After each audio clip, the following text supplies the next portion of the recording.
Exhaustion and terrible wages had finally pushed Adelaide past the point of fear. So when the city's most terrifying man pointed a loaded Glock at her chest, she simply wiped the spilled coffee from her stained apron. "Shout at me again," she hissed, completely out of patience, "and I'll end you."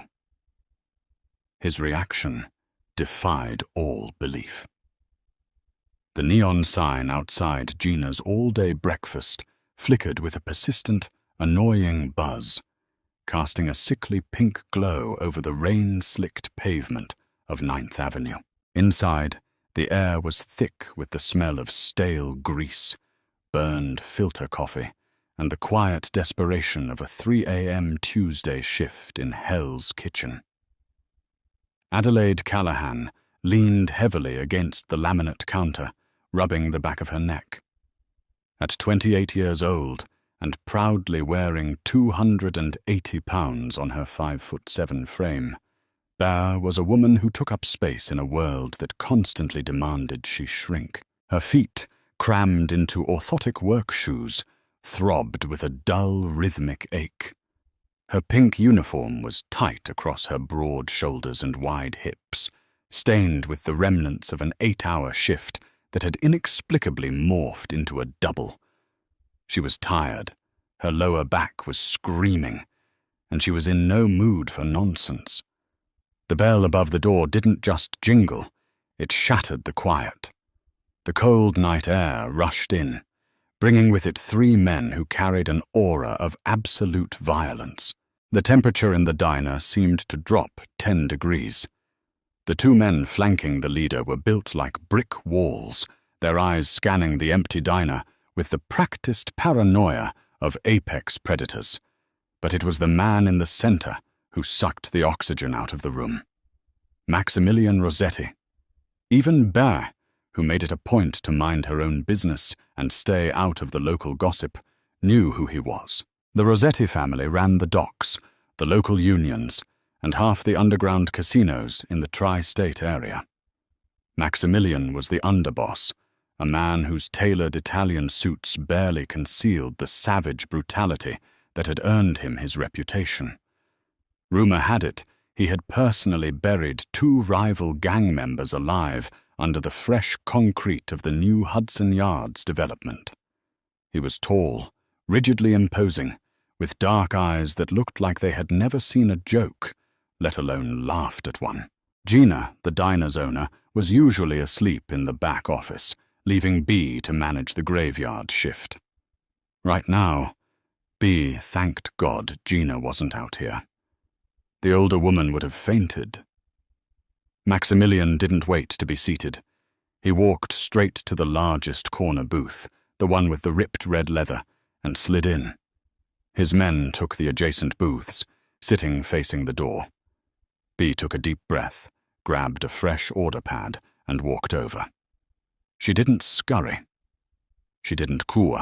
She just lumbered over with the heavy, deliberate steps of a woman whose feet felt like they were walking on glass. "What can I get you?" she asked, her voice flat, offering neither a smile nor a tremble. Maximilian didn't look up from his phone. "Black coffee. A steak, rare. If it's cooked past breathing, I'll have my men burn this place to the ground." His voice was low, gravelly, and laced with an arrogant dismissal that immediately made B's blood pressure spike. "1 rare steak. Coffee," B muttered, turning on her heel. 10 minutes later, she returned carrying a tray. She placed the thick white ceramic mug of black coffee on the table. As she reached over to set down the plate with the steak, one of Maximilian's massive bodyguards suddenly shifted in his seat, knocking his heavy elbow hard into B's hip. The impact threw B off balance. Her heavy frame twisted awkwardly, and the tray dipped. The mug of scalding hot coffee tipped over, spilling a dark, steaming puddle across the table, splashing directly onto the sleeve of Maximilian Rossetti's $3,000 suit. Silence fell over the diner. It was absolute, suffocating silence. Maximilian slowly lowered his phone.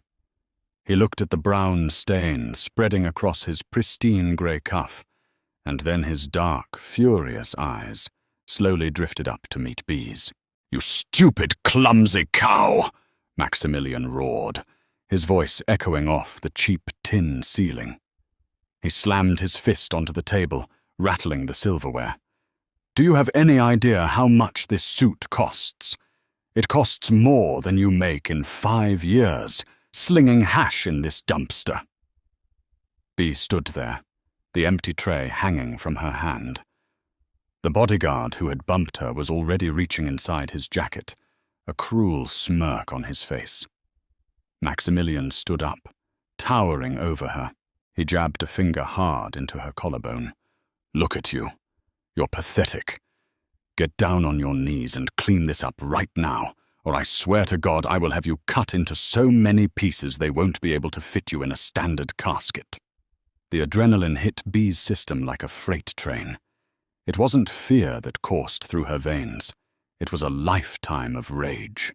A lifetime of being mocked for her size, overlooked, underpaid, and treated like dirt by men who thought the world belonged to them. Her aching back, her throbbing feet, the rent she couldn't pay, the sheer disrespect, it all coalesced into a blinding white heat. B didn't back down.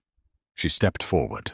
She was a big woman, and she used every ounce of her imposing mass to close the distance between them until she was inches from the Mafia boss's face. "Listen to me, you arrogant prick," Bay hissed, her voice vibrating with a terrifying, unhinged calm. The bodyguard pulled his gun, aiming it directly at B's head. Maximilian held up a hand, stopping his man, his eyes locked onto B in sudden, stunned disbelief. "I have been on my feet for 16 hours, Bea continued, her voice rising in volume and intensity. "My feet are bleeding, my back is killing me. I just served you a $20 steak that you're treating like a Michelin star meal. Your gorilla over there bumped into me. So you're going to sit your tailored ass back down, and you are going to wait quietly while I get a rag." Maximilian opened his mouth to speak, a vein throbbing dangerously in his neck. B leaned in closer, pointing her thick, calloused finger right between his eyes. "Shout at me again, and I'll end you. I will take this steak knife, and I will show you exactly how I carve up a pig. Do we understand each other?" For a full 10 seconds, the diner was paralyzed. The hum of the neon sign was the only sound in the world. Maximilian Rossetti, the monster of Hell's Kitchen, was staring into the furious, bloodshot eyes of a 280-pound waitress, holding a plastic serving tray like a shield. Then something bizarre happened. The tight, furious muscles around Maximilian's mouth twitched. A low, dark sound rumbled in his chest. It took Bear a second to realize what it was. He was laughing. It wasn't a warm laugh. It was a dark, dangerous chuckle that made the hair on B's arms stand up. Maximilian slowly sat back down in the booth.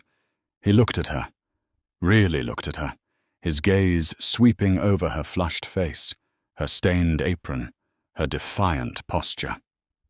"Bring the rag," he said softly. The rage was gone, replaced by a predatory fascination. And another coffee.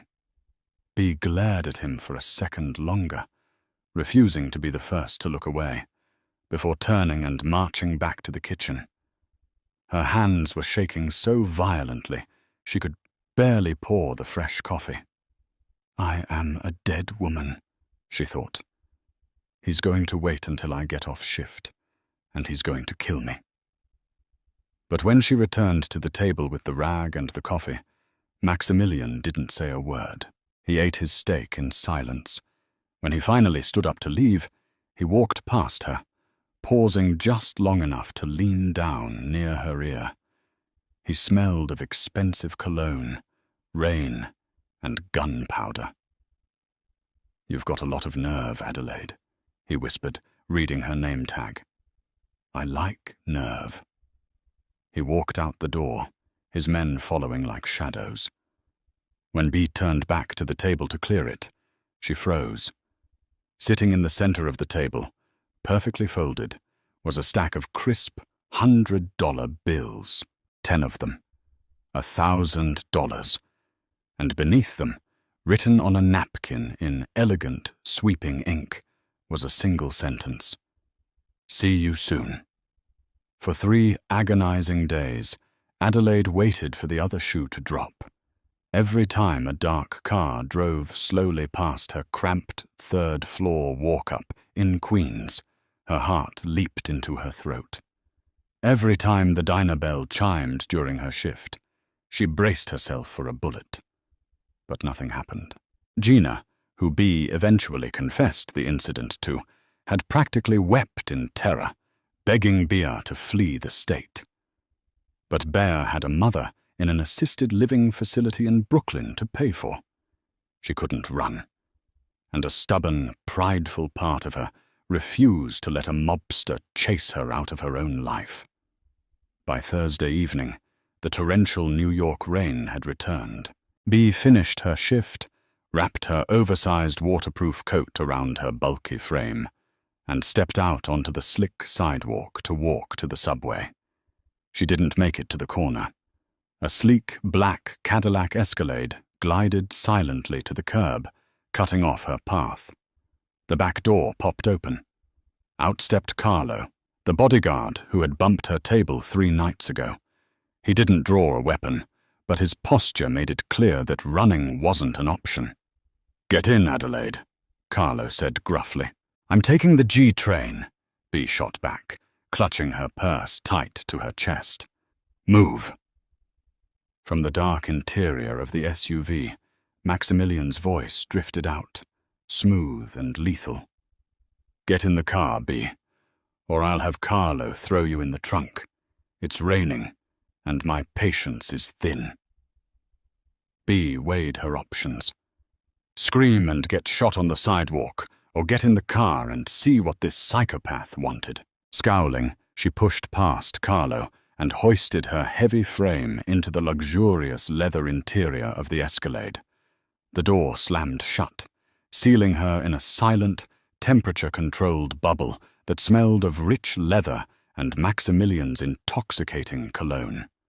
He was sitting in the corner, nursing a crystal tumbler of amber liquid from a small wet bar.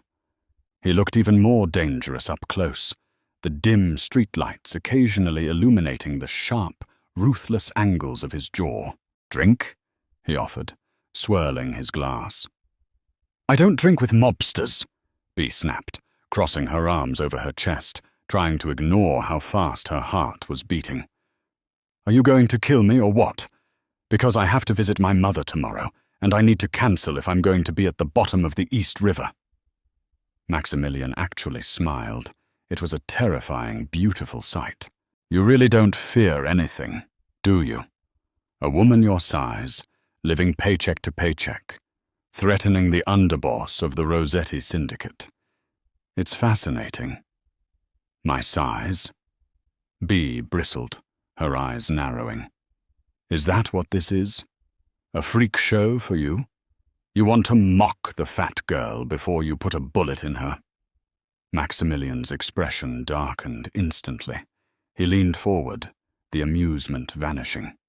"Never say that. I don't mock you, Adelaide. Quite the opposite. In my world, everyone cowers. Everyone lies. Skinny, beautiful women throw themselves at my feet for a scrap of my money, and tough men piss themselves when I walk in the room. But you stood there, 280 pounds of absolute fury, and you offered to butcher me like a pig." He leaned back, taking a slow sip of his drink. "It was the most honest thing I've experienced in a decade." Bea stared at him, bewildered. "So you kidnapped me to give me a compliment?" "I didn't kidnap you. I'm giving you a promotion," Maximilian said calmly. He reached into his suit jacket and tossed a thick manila envelope onto Bee's lap. "What is this?" "The deed to Gina's all-day breakfast," Maximilian said. "Gina was very eager to sell when I offered her 3 times the market value. She's moving to Florida. You are now the sole owner and manager." Bee's jaw dropped. She stared at the envelope, then at Maximilian. "You bought my diner. Why?" "Because I need a front," Maximilian said, his tone shifting from amused to deadly serious. "The Moretti family is moving in on my territory. They're watching my warehouses, my clubs, my casinos. I need a place to conduct private business, a place to hold certain sensitive items. A rundown diner run by a heavy, invisible waitress is the last place anyone will look. You're a ghost to them, Adelaide. Society ignores women like you. That makes you incredibly valuable to me." The insult wrapped in a compliment stung, but the undeniable truth of it hit Bee hard. She was invisible to most people. To society, she was just the fat girl pouring coffee. "And if I say no?" Bea asked quietly. "You won't," Maximilian replied smoothly. "Because I know about your mother's medical bills. I know about your crippling debt. You run the diner. You hold my packages when I drop them off. You ask no questions. In return, you get the profits of the diner, and I deposit $10,000 a month into an offshore account for you." Bee's mind spun. 10,000 a month. It was life-changing money. It meant her mother wouldn't be kicked out of her facility. It meant Bea could finally afford a life. But the cost was tying herself to a monster. "Why should I trust you?" she asked, her voice wavering for the first time. "You could just use me and kill me when you're done." Maximilian reached across the wide console. His large, calloused hand gently wrapped around Bee's thick wrist. His touch sent a bizarre, electric shock straight up her arm. He pulled her slightly closer, his dark eyes locking onto hers with an intensity that made her breath hitch. "Because, Adelaide," he murmured, his voice dropping to a dangerous whisper, "if I wanted you dead, you'd be dead. I want you alive, and I want you exactly as you are. Fierce, unyielding." He released her wrist, though his eyes never left hers, "and heavy enough to throw her weight around when necessary." The car rolled to a smooth stop. Bea looked out the window. They were parked directly in front of her apartment building. "You start as owner tomorrow," Maximilian said, turning his attention back to his drink. "Don't disappoint me." Bea grabbed the envelope and practically scrambled out of the SUV, her heart hammering wildly against her ribs. She stood on the wet pavement, clutching the deed to the diner as the Escalade pulled away, disappearing into the rainy New York night. She had just made a deal with the devil. But as she looked down at the thick envelope in her hands, Adelaide realized something terrifying. She wasn't entirely sure she wanted to run away. The game had just begun, and the fat waitress was holding the board. The transition from exhausted employee to business owner happened overnight, but Adelaide didn't change her uniform. She still wore the pink dress, still tied her thick hair back with a cheap elastic, and still worked the graveyard shift. The only difference was that now, when the supplier from Cisco tried to overcharge her for frozen hash browns, she slammed the invoice on the counter and threatened to take her business to Arthur Pendleton's wholesale down the street. For the first 3 weeks, the packages Maximilian mentioned didn't arrive. Instead, Maximilian did. He came in every Tuesday and Thursday at 2 a.m., always flanked by Carlo and another massive enforcer named Tommy. Maximilian would sit in his usual ripped leather booth, order a black coffee and a rare steak, and watch her. They rarely spoke more than a few sentences, but the air between them crackled with an unspoken heavy tension.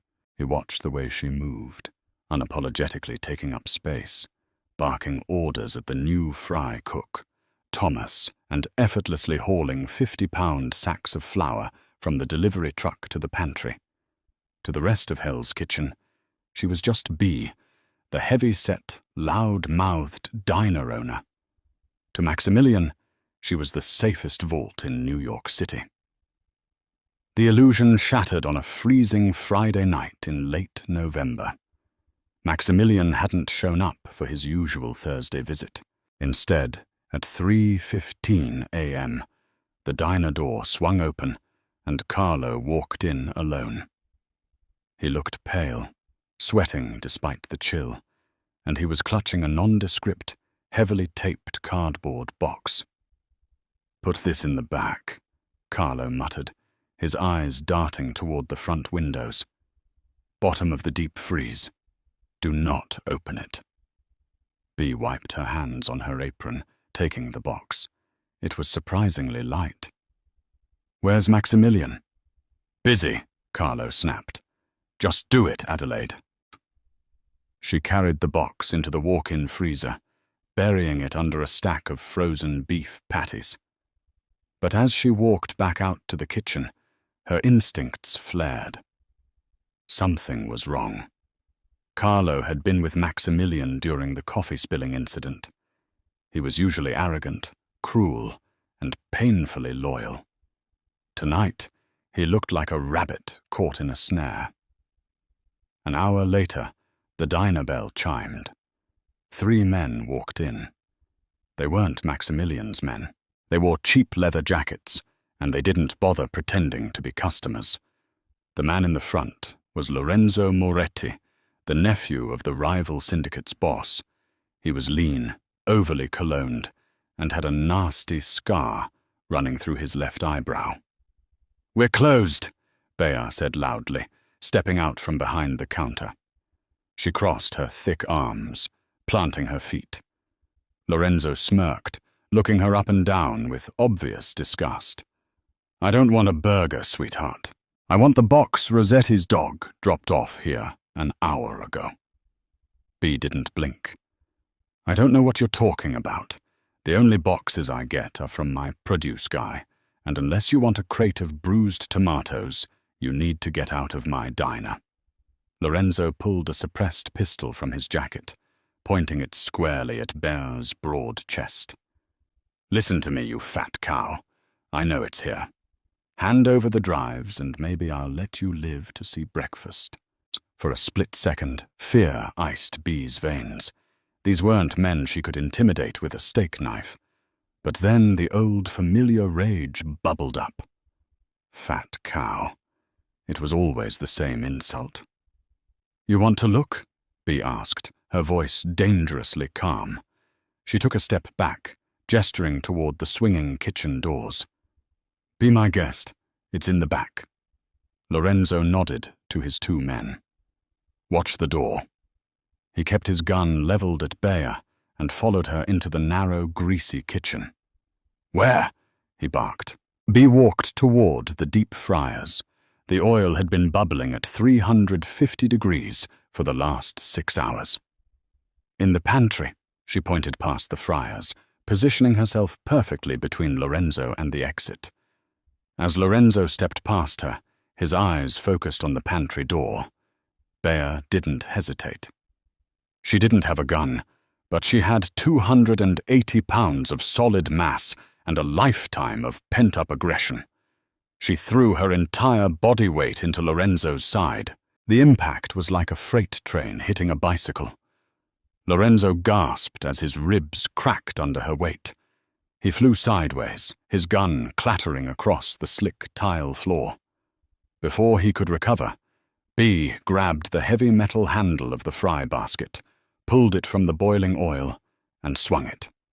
A shower of scalding, 350-degree grease sprayed across Lorenzo's face and chest.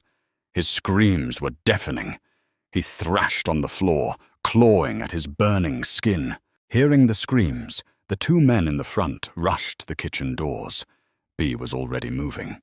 She grabbed the fire extinguisher off the wall, pulled the pin, and as the doors swung open, she blasted a blinding cloud of white chemical foam directly into their faces. Coughing and blinded, the men stumbled backward. Suddenly, the front windows of the diner shattered under a hail of gunfire. Bea dropped to the floor, covering her head as glass and cheap laminate rained down. The deafening roar of automatic weapons tore through the diner. It lasted for 10 agonizing seconds before dead silence fell. "Adelaide!" The voice was rough, panicked. "Maximilian." Bea crawled out from the kitchen, covered in fire-retardant powder and grease. Maximilian was standing in the ruined diner, a smoking assault rifle in his hands. His men were dragging the bodies of Lorenzo's enforcers out the door. Maximilian dropped the rifle and rushed over, grabbing Bea by the shoulders and hauling her to her feet. His dark eyes frantically scanned her body for bullet holes. "Are you hit? Did they hurt you?" "I'm fine," she coughed, brushing powder off her apron. She pointed a thick finger toward the kitchen. "Lorenzo Moretti is in there. He's a little crispy." Maximilian stared at her, then walked to the kitchen doors. He looked down at the whimpering, severely burned mobster on the floor. When Maximilian turned back to Bea, the look of pure, unadulterated awe on his face was unmistakable. "You took down Lorenzo Moretti with a fry basket," Maximilian whispered. "He called me a fat cow," Bea said, adjusting her crooked name tag. "I told you what happens when people disrespect me." Maximilian actually laughed, a real, genuine sound that echoed in the destroyed diner. But the smile faded quickly. "Carlo sold us out. That box he brought you. It's a decoy. The real ledger is safe, but Carlo tipped off the Morettis, hoping they'd raid this place and kill you, tying up loose ends while he made off with my money." Bea's eyes widened. "Carlo set me up?" "He underestimated you," Maximilian said, stepping closer. "We all did. Except me." He reached out, his thumb gently wiping a streak of soot off her cheek. The touch was intimate, startlingly tender amidst the blood and broken glass. "I knew from the moment you threatened me with that steak knife that you were different, Adelaide. You don't hide. You don't break. You are the strongest woman I have ever met." Bea swallowed hard, looking up into his dark, intense eyes. "So what happens now? My diner is destroyed." "It's not your diner anymore," Maximilian murmured, stepping so close she could feel the heat radiating from his chest. "It's a liability. But you are an asset. Carlo is dead. I handled him on the way here. I need someone by my side who isn't afraid of the monsters in the dark. Someone who can stand her ground." "You want me in the Mafia?" Bea asked, a wry, disbelieving smile touching her lips. "I don't know how to shoot a gun, Maximilian." "You won't need to," he said, his voice dropping to a husky whisper as his hands slid down to grip her wide waist, pulling her flush against him. "You just need to keep being exactly who you are. My queen." He kissed her. It wasn't a gentle, polite kiss. It was bruising, demanding, and tasted of adrenaline and danger. Bea's hands, still trembling slightly, reached up to grip the lapels of his ruined suit. She kissed him back with all the fierce, unyielding passion that society had told her she wasn't allowed to have. When they finally broke apart, the sirens were wailing in the distance. The police were coming. "We need to go," Maximilian said, keeping one arm firmly wrapped around her waist. Adelaide looked back at the ruined diner, the place where she had been invisible, overworked, and disrespected for years. Then she looked at the feared Mafia boss, who was holding her like she was the most precious, powerful thing in the world. She wasn't the fat waitress anymore. "Let's go," Bea said, stepping over the shattered glass, her head held high. She walked out into the neon-lit New York night, leaving the pink uniform behind. Forever. The game was over, and the Queen had taken the board. If you were shocked by Adelaide's ultimate stand, and how she completely flipped the script on the city's most dangerous Mafia boss, you are not alone. Her transition from an overworked waitress to an unyielding Mafia queen proves that true power comes from owning exactly who you are. Did you love this explosive twist? Hit that like button. Share this incredible story.